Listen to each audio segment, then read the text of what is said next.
Anyway, yeah, I didn't know if I feel like the juiciest thing right now is this OpenAI Hugging Face incident. Didn't know if there was any like thoughts or reactions, are we surprised this happened? Do we kind of feel like this was expected and, going to happen at some point? Like figured I'd open the floor with that. I've heard that it's actually expanded and it started hacking other clients, so that's a bit amusing. Oh, I don't know that I've heard that Um, yet, but that is amusing because from like an IR standpoint, that means you didn't contain it. but I'm not exactly surprised because it's supposed to be hacking anyway. So if it couldn't get out, it wouldn't be any good at hacking. So from a security point of view, which is what's not reported in the press, is that it was supposed to. I mean, I didn't read the report in that detail, but I think it was supposed to be doing hacking anyway. So the fact that it managed to break out of hacking is just proving it's good at it. Not that it's unauthorized in any way, because if you're using it for hacking, it's going to hack. I don't know what everyone else thinks. I didn't go into the article in great detail, but I did pick it up. Yeah.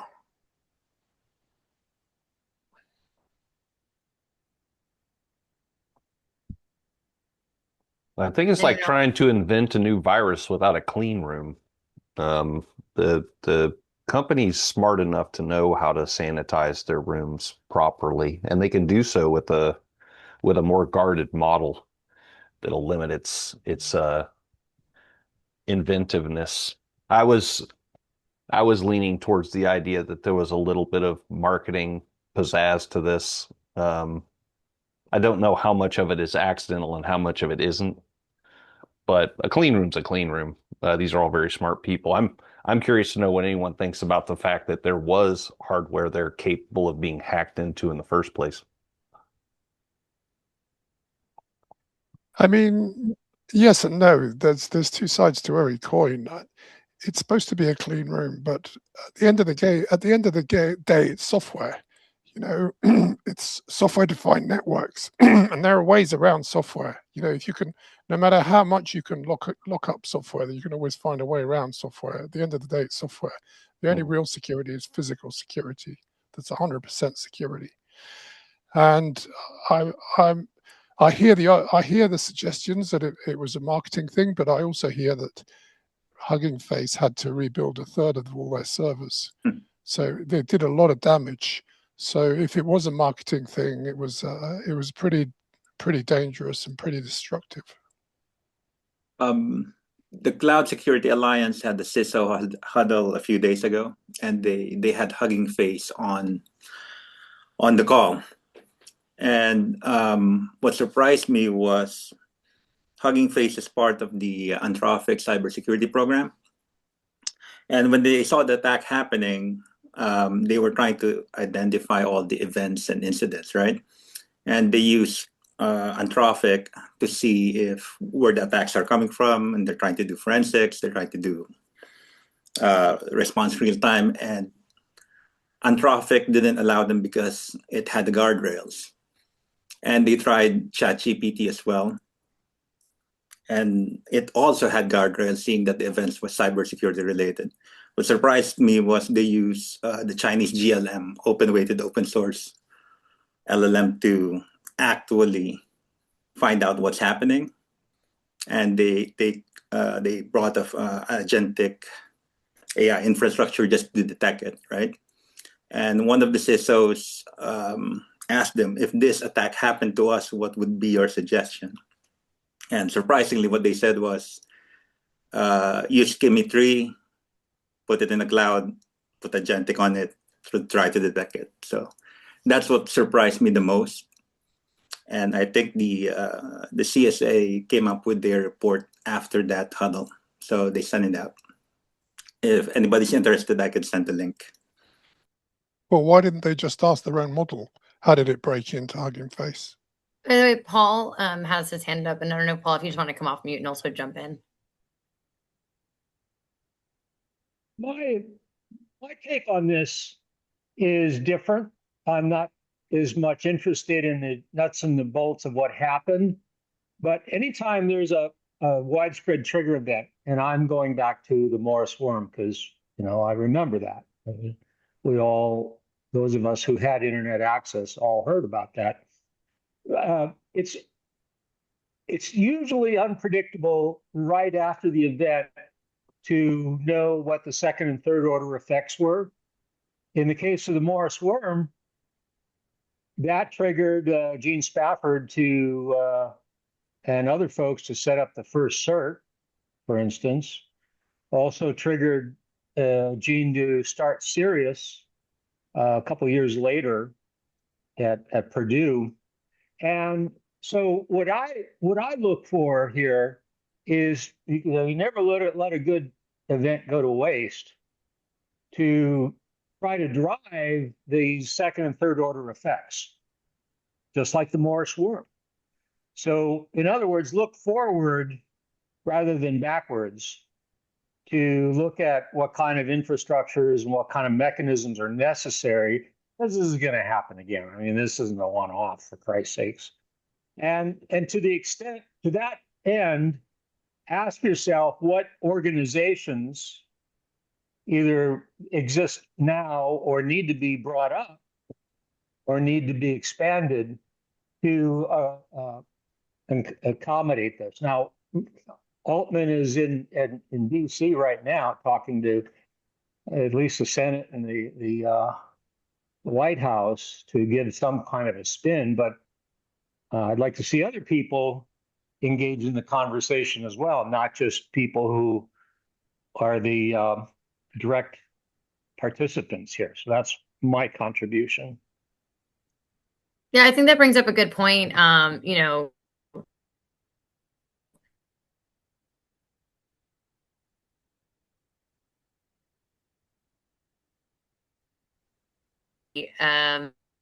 think requirements that could come out of this active legislation typically can be, and I actually was going to ask, do we expect to see more of this, right? Curious what people think. And you definitely said yes. So I think, we'll be curious, especially with how everything is coming out with Mythos and then this and how everyone is kind of jumping on an agentic bandwagon potentially, right? Of how do you balance security, and creating, red teaming agents. And then when they do half of what, basically what you expected them to do, but they do it too well, what does that look like as well? I don't know that we've talked about AI and agents in that context. We typically talk about what happens when they go wrong.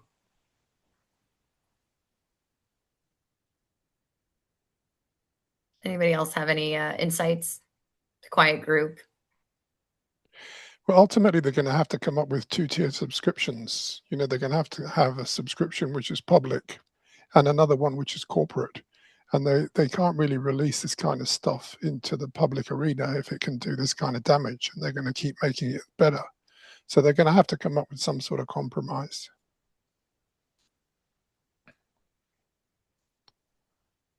Certainly defining a clean room properly needs to be truly air-gapped before you put something that's dangerous in a testing phase. We'll see if anything like that comes out.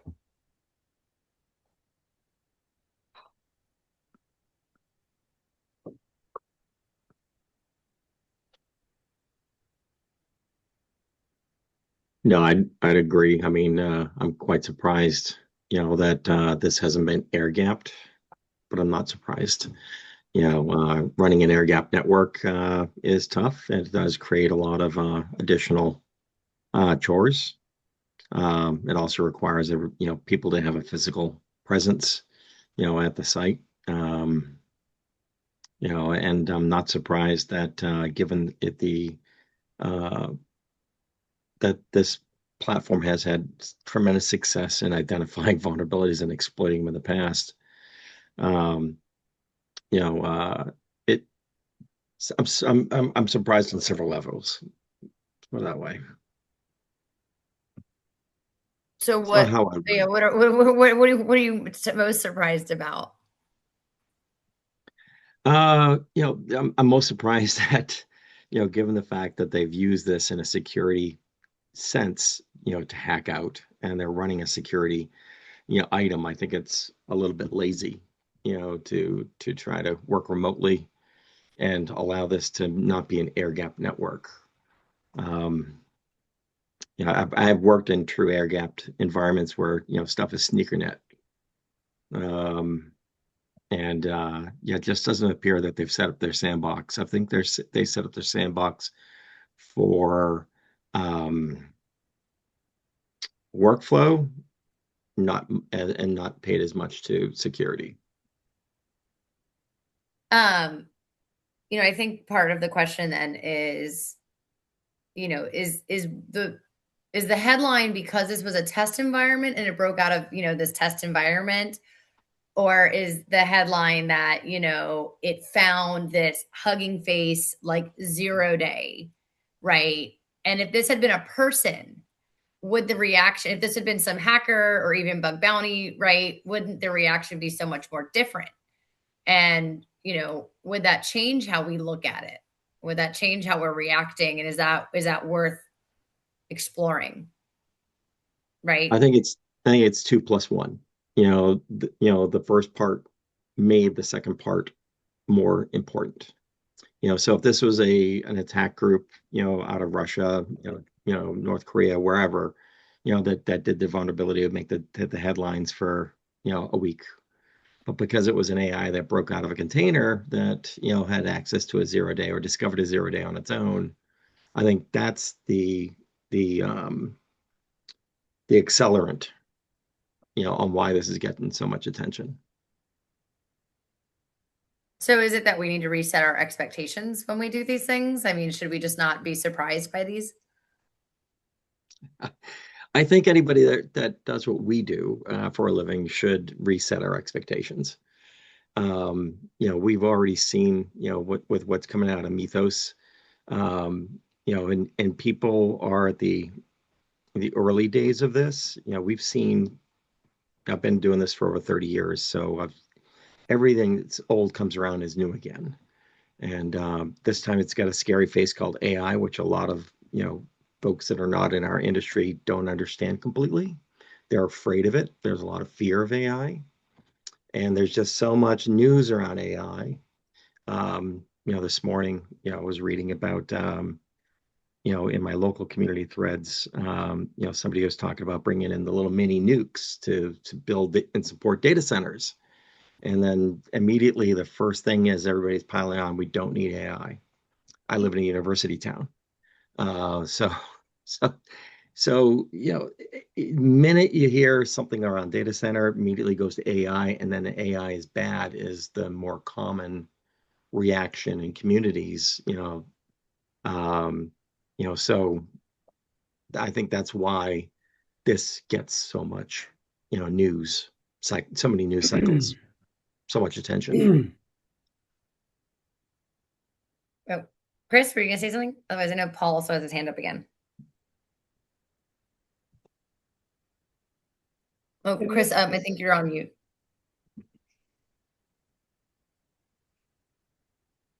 Chris, you're still on mute, unless you're on mute. I'm really having a hard time today. Sorry about that. No, I was just clearing my throat. Paul, please go ahead. You were up. Your hand was up. The other part of this, even though I wasn't on the call with that CSA had thrown together over the weekend, and I do applaud their efforts to get the narrative, a good narrative out right away.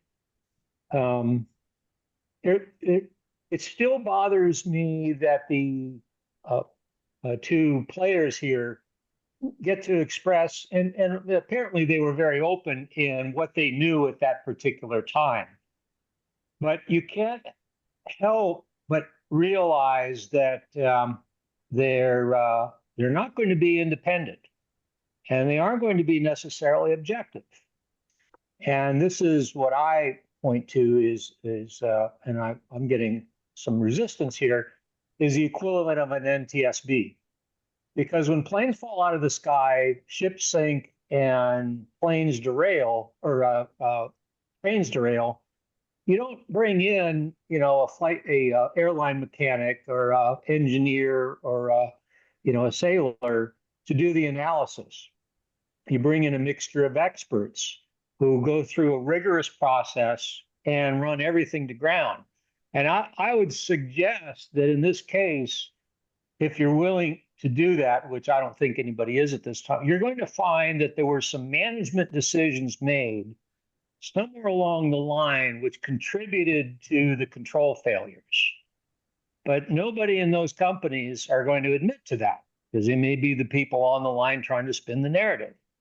So among the lessons learned here, I hope, is that we're past the point of needing the equivalent of an NTSB and maybe something like a flight recorder running in these operations. Because I think that's the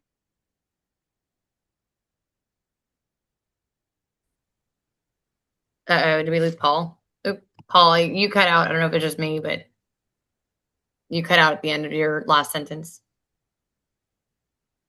No, I just want to say that I'm not implying anybody's lying. I'm just saying that the contributing factors aren't in their interests to run down. Although I do understand that OpenAI has brought in an independent group to do an evaluation, but sure, they're paying this company to do an independent evaluation. Are they going to come back and say, oh, your management structure had massive failures and you need to get rid of half of them? Not likely.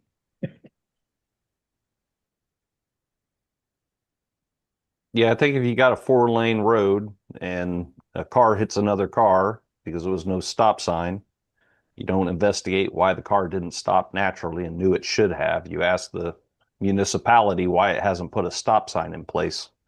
So if we're going to look backward at all, we should be doing it from a regulatory and lawmaking standpoint. And that's what I'm listening for. I don't think OpenAI needs to pay any penance for this, but rather this is a great opportunity for regulators to say, see, that's why we need more specific boundaries when it comes to testing like this. And if they don't, our community should take the role of calling that out. No, this was a testing, I don't say incident. This was an event where they were testing and doing a benchmark, right? And so I think that gives way on one end to some things.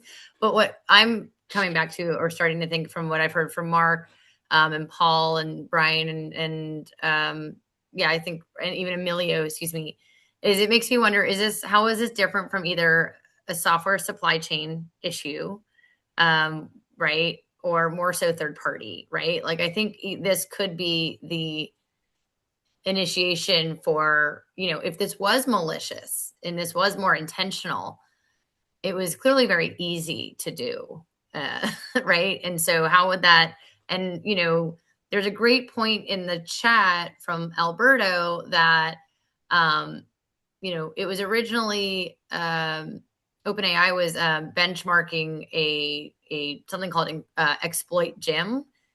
And then Hugging Face, right, is a whole different, right? Like, that's quite the jump. And that definitely is, if this was a pen test, right, we went from legal to like illegal very quickly, right? You had just on the basic way, you had authorization to test or, examine this environment or this tool or this capability. And you went outside of your legal jurisdiction, right? So, like, to the points about accountability and everything, like, is this potentially more of like vendor due diligence when we talk about guardrails as well? Sorry, that was like a lot, just thinking out loud. There's like so many things that this could really touch on in the future. So I'll lead with a story from 30-ish years ago, when I was working at Cabletron. We had a Spectrum developer, that was doing a training class, and they discovered the entire internet. So using SNMP management, in the early days, and that was quite a big bill back in the days because it generated a lot of traffic across T1 lines and et cetera. But we also got a lot of don't tread on me. You should not be trying to connect to our network.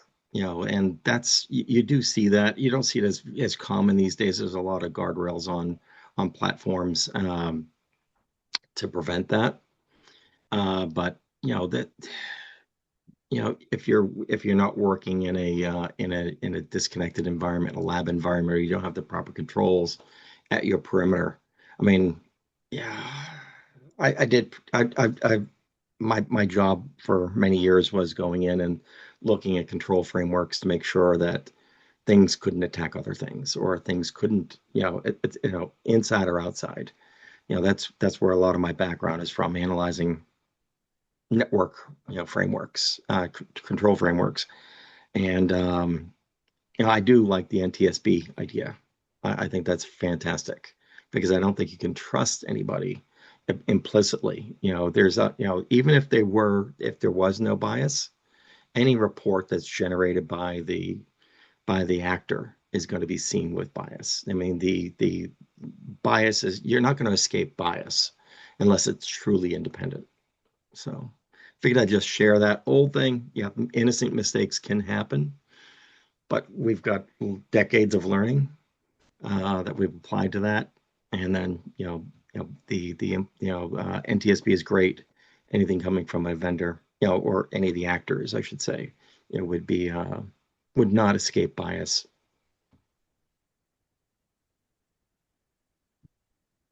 So I do see some more comments in the chat. Want to make sure if there's anyone we haven't heard from, if you have any thoughts or comments, is this even like on your radar? Does this kind of feel like some far-fetched, one-off? As I realize I have my space background, so far-fetched seems kind of cool. Sorry. Right.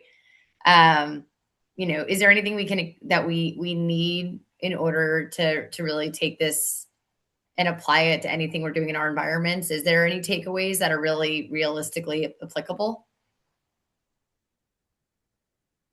Brian, that's a great question. I mean, I would just say that, I think Hugging Face released their postmortem themselves from their perspective recently. So I think it's worth a read and a review.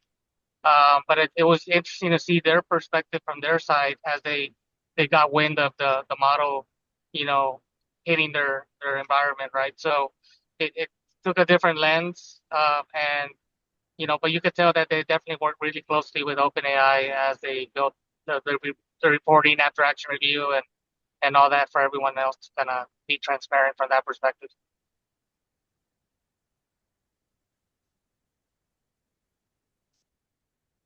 Oh, hey, howdy. Thanks for coming on camera.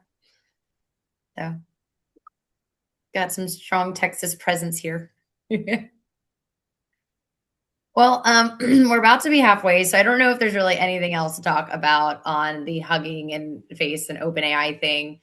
I'd be curious if there's anything else, continuing a lot of the AI talk, right, on Anthropic's Mythos, again, how are people feeling about this? Has it changed? Is it better? Is it worse?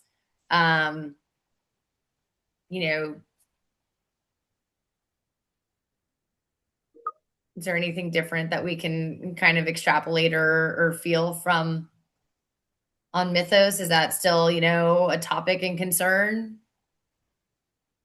Brian, did you hear my comments or no? Because I think I went on camera, but was probably still on mute. Did you hear what I said or no? Oh, no, I apologize. Yeah, you went on camera and then you went off camera and I did not hear it. So would love to, yeah. So no, yeah. So Hugging Face released their version, their postmortem a couple of days ago. And it was interesting to see the write-up from their perspective and their lens once they got wind of that hitting their environment. But you could tell they really worked closely with OpenAI and having that, postmortem after action review for people to digest and see it from their perspective. And I think that's probably the one that more practitioners want to look at, because, if you think about it, you're probably going to be on the receiving side, not on the giving side, right? So just for them to, look at for certain markers, certain different things that they called out in that review.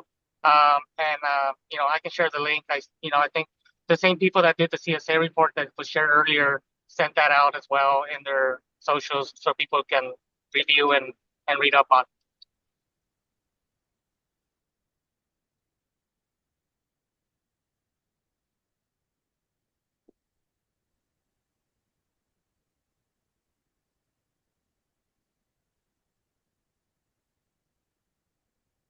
Mark put in the chat, when I was a member of the Trusted Computing Group, I think that would be a good option for an independent body. I co-authored a few compliance TNC standards a few years ago. Just one option.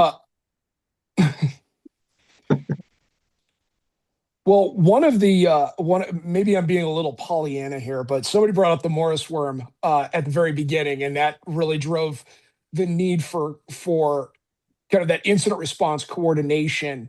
With ransomware, what I have found in that world is there's a competitive advantage to getting the first data set, publishing your blog, or getting something out there, especially if you're a Talos or Unit 42.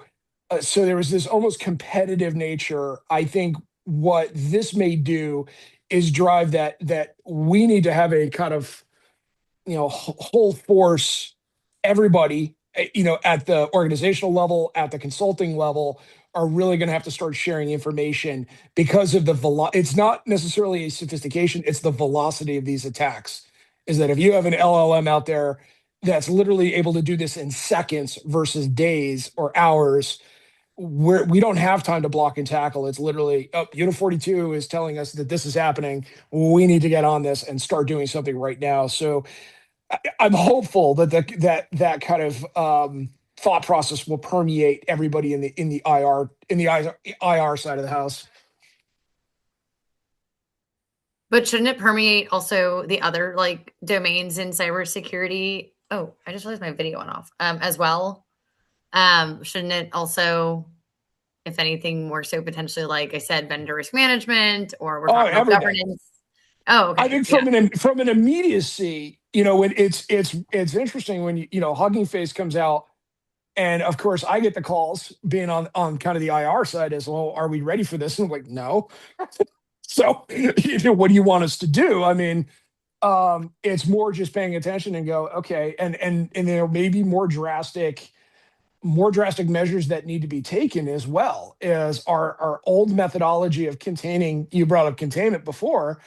The old methodology of containment was, okay, let's get a little situational awareness, figure out how they're establishing command and control, and either blocking the firewall, switching routing at the endpoint layer. And now it's literally like, this is spinning all over the globe right now.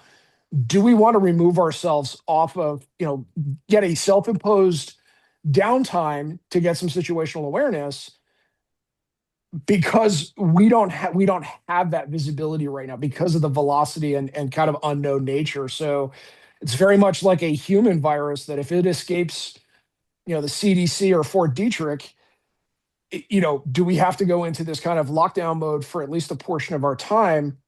And I've already started kind of wargaming this with a lot of my clients. Is like, you may just preemptively have to do this. So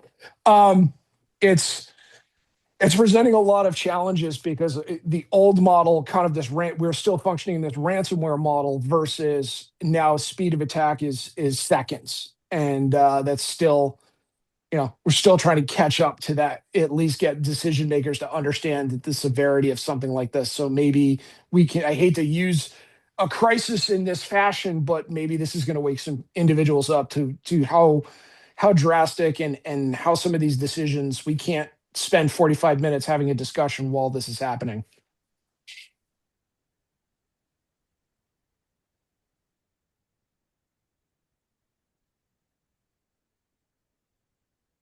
I can definitely appreciate the perspective. Thank you.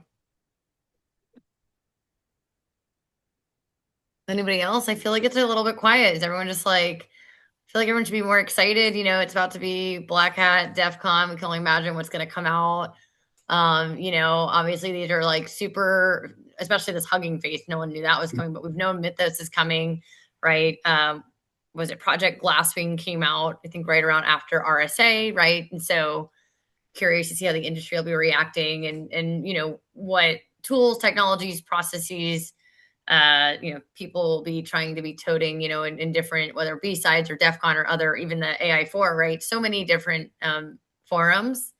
Is there anything we're excited to see or anything we're expecting? If we could jump in time from like basically 2 weeks from now, like what do we think we'll be talking about?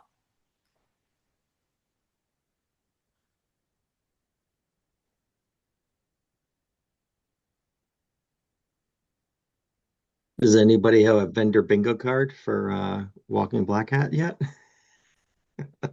Buzzword bingo?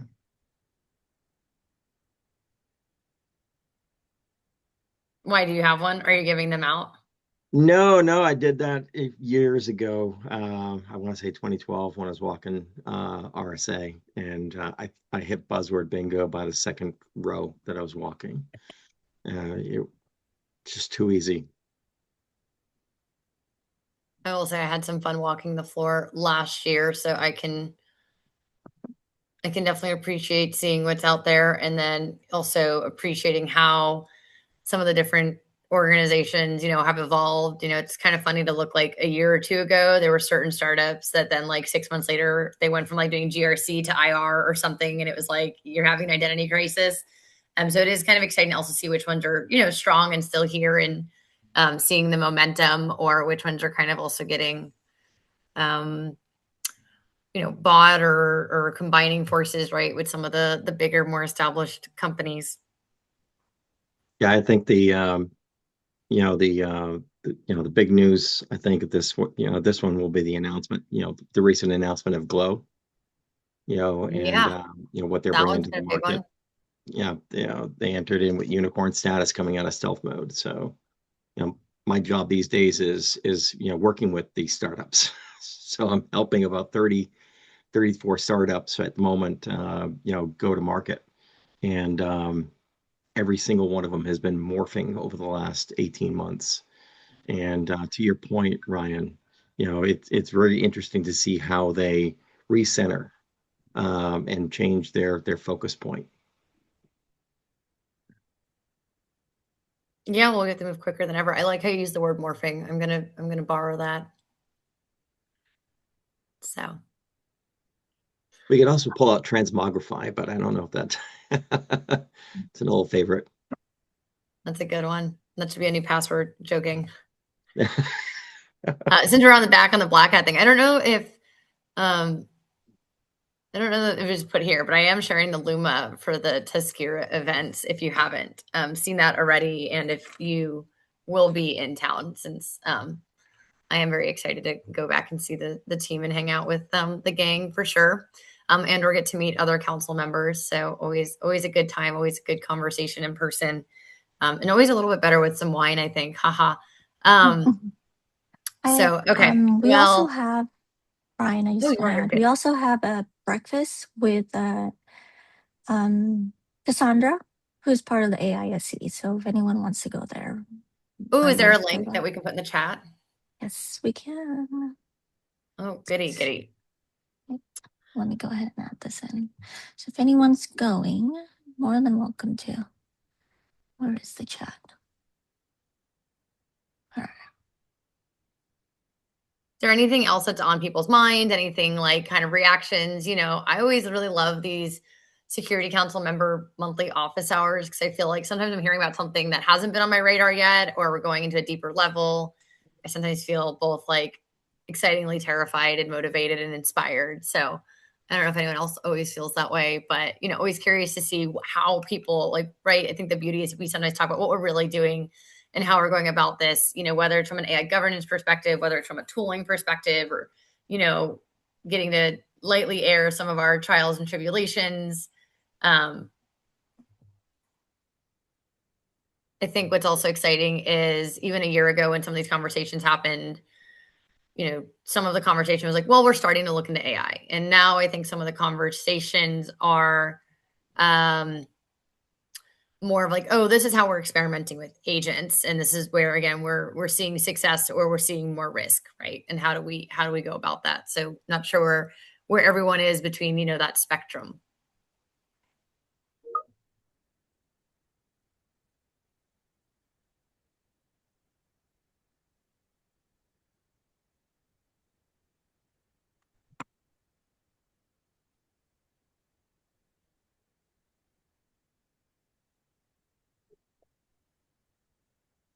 And Paul, I like your I can appreciate a consortium to develop standards. I actually last night was with the Cyber Risk Institute, one of their COO, and they have been for the financial industry and services, highly regulated, and working to put together some of those, which I think are really interesting. So.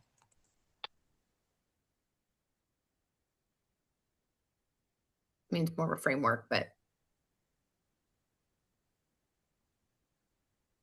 I also want to add the AIUC, which was led by Lena, one of our members, is a consortium as well. And then if you're interested, I can provide you the link to their website. Yeah, that's a great call out. I've been meaning to kind of circle back to that. I know I'd love to do more with them, and I think it's great that there is a partnership so that we're not all trying to figure this out in a vacuum. I am going to share the one framework I was just talking about because I think it's really interesting and always curious what people think about it, especially not sure if anyone on the call is from financial services. Well,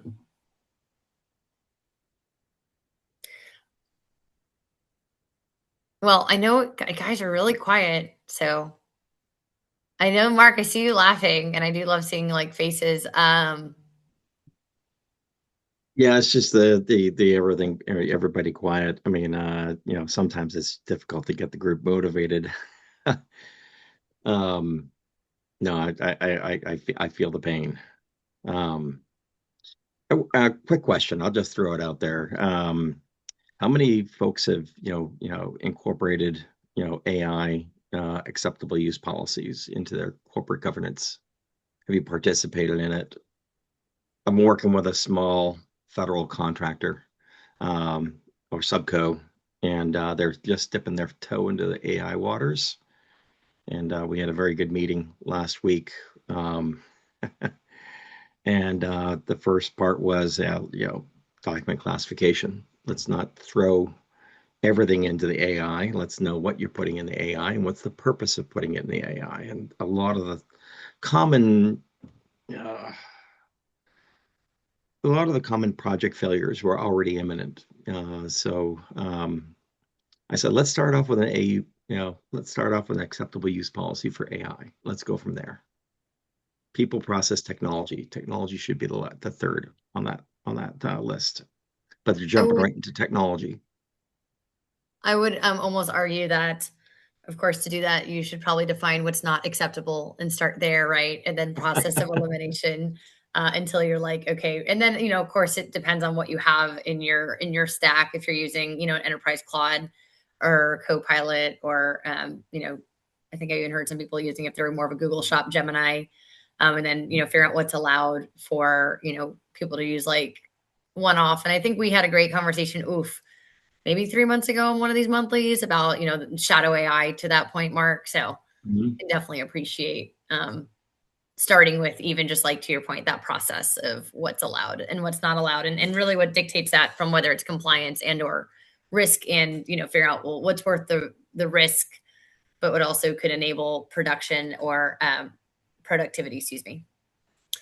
Paul's been putting in the chat. So he also put similar tech startup frenzy with internet firewalls and antivirus. I think he's talking about his business consortium and standards that he has in a side chat. So I'm getting some nods from him. And then before Matt, when you asked about an AI acceptable use policy, I think I saw Matt and Alberto put thumbs up. So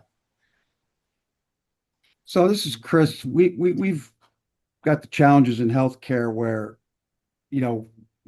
I think from a leadership standpoint, what I've seen is that there's the people on the business side really pushing hard to adopt AI, almost to the extent where it's like it's a race to be seen as the early adopters. And the way I describe it is, we let the cat out of the bag, we open Pandora's box, and what we've seen is a situation where people went out and got their own commercial LLMs. You mentioned a few of them, ChatGPT, all that kind of stuff, and started using it in a business context. And so, okay, we're going to now talk about acceptable use policy. But one of the things that we're seeing is that people that were using some of those, I don't know what you call them, personal LLMs, rogue AI, built actual processes that they're relying on now.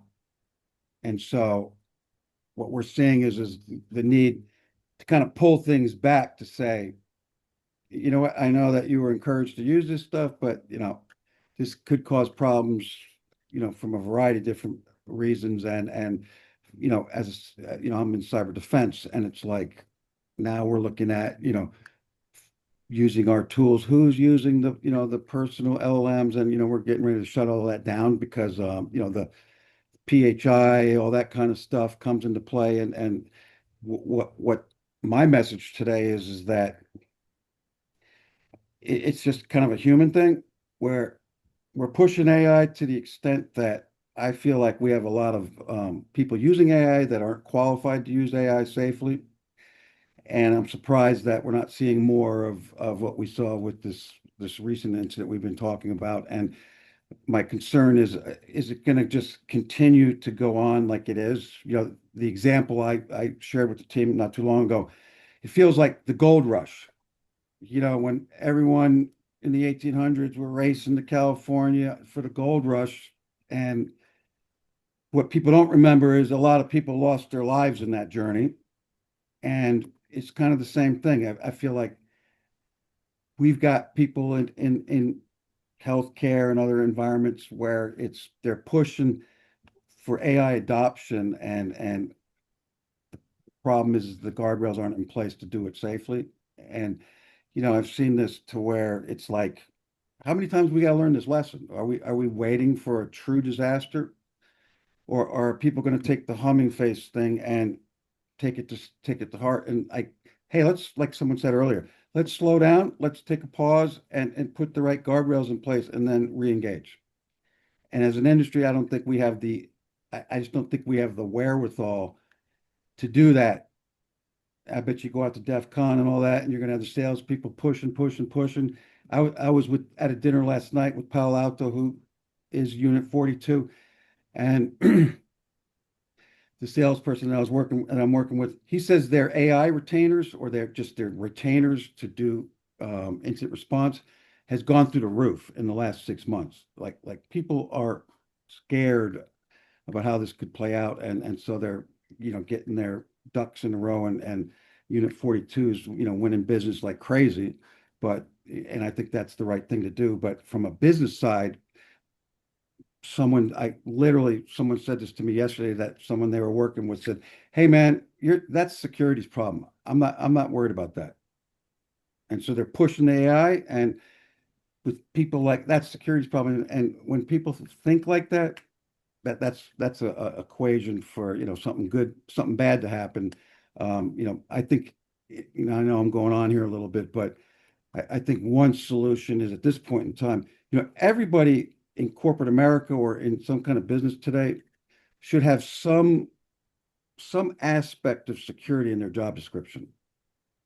Just being able to say that's security's job isn't gonna, that doesn't really, I don't think that's gonna be they say security is a team effort or a team sport. And when you have people pushing the envelope with technology that has this much capability, it's potentially going to lead to some kind of disaster. So that's kind of my thoughts.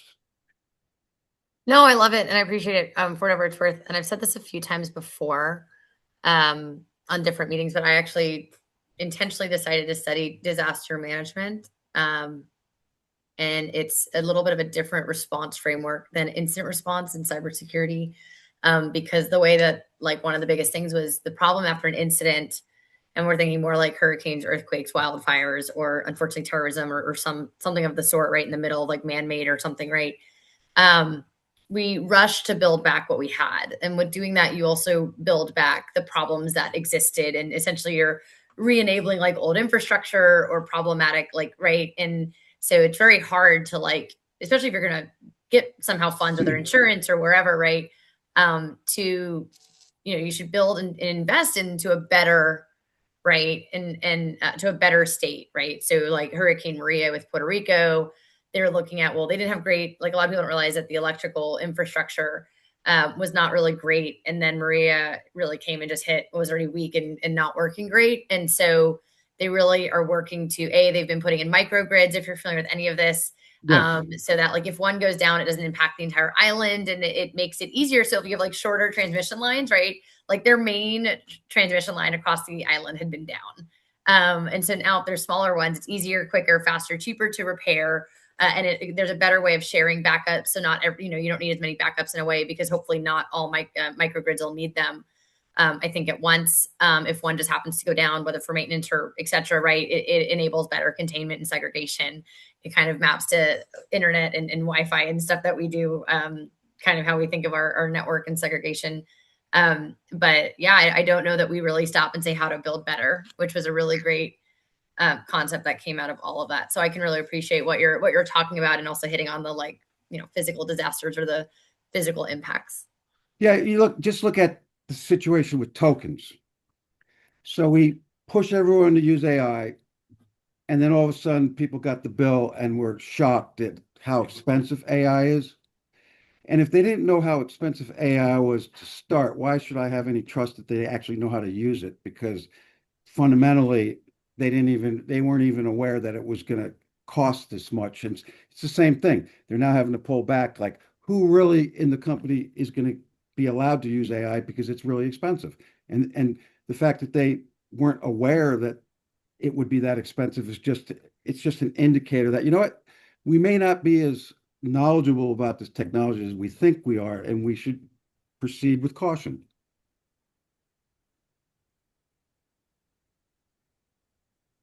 There's also some comments in the chat. I don't know if anyone wants to yeah, just check that out, Chris, for sure. But anyway, I do see the time, so I know we're coming to an end. Again, if you'll be a Black Hat, give a shout or a ping, or check out some of the Tuskira events.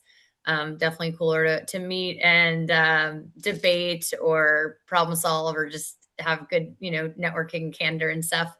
That would be, that'll be fun. Hopefully everyone has smooth travels in. And if not, I think hopefully I'll be looking forward to the conversation at the next AI Security Council member monthly meeting. And I keep calling it happy hour, but I'm just going to throw that on there. I got one last question. So I'm relatively new to the group, and there's another meeting later today on the calendar. I'm trying to find there shouldn't be one. Yeah, there is. It says AI Security Council member monthly start, kind of a weird start time, like 2:40 Central Time. Office hours. So that's a little bit different than this meeting, obviously. But this meeting has office hours in the subject line too. I don't know. Yeah, that we one usually is at 3:40 p.m. Eastern time. Yes, Yeah. yes. That's funny. I don't have that on my calendar either. Yeah, I don't have that on mine. Go ahead and delete it from your calendar. Our office hours are only once a month, the last Thursday of the month at 8 a.m. PT. I don't want to be curious if you open it. Are you sure it's from the same? Thank you. I appreciate it. Yeah, it's No. from Who's it from? 20. It's Oh, from 20. Interesting. And it's 20. Yeah. 20 Madden is the one who scheduled this meeting and that meeting. So. Yeah, please go ahead It and was delete scheduled on mine. It says sent on Wednesday, February 25th at 6:26 p.m. So it could be an old thing that didn't get purged out. it. Okay, All right. I'll take a look at our system and then get that deleted as well. But go ahead and delete it from your calendars.